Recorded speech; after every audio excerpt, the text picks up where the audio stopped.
जेन झीच्या prostate पर्यंत ठीक होतं, परंतु आताच्या जेन अल्फाने कशा प्रकारे या कामचुकार शिक्षण व्यवस्थेची झोप उडवली आहे ना, ते फक्त एकदा बघा. आपल्या बीड जिल्ह्यातीलच वैद्यनाथ विद्यालयातील विद्यार्थ्यांनी तर वर्गबंद आंदोलन सुरू केलंय. शिक्षकांचं शॉर्टेज, प्रॉपर लेक्चर्स होत नाही आणि त्याच्यामुळे सिलेबस मागे राहतो. या त्यांच्या हक्कांसाठी विद्यार्थी न्याय मागत आहेत.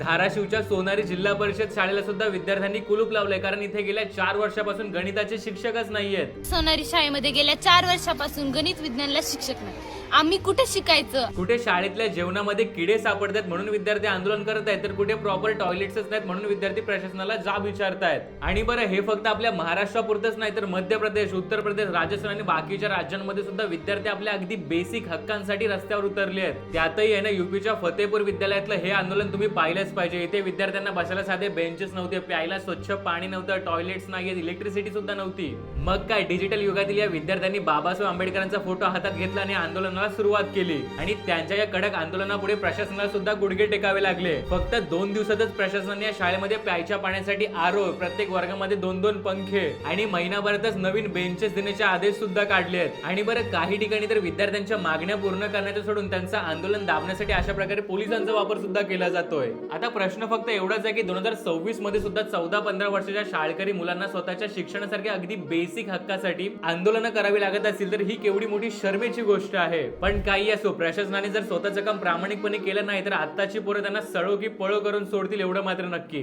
तर विद्यार्थ्यांचे ही आंदोलनं योग्य आहेत की अयोग्य, तुम्हाला काय वाटतं? तुमचं यावर नेमकं काय मत आहे ते सुद्धा मला कमेंट मध्ये नक्की कळवा.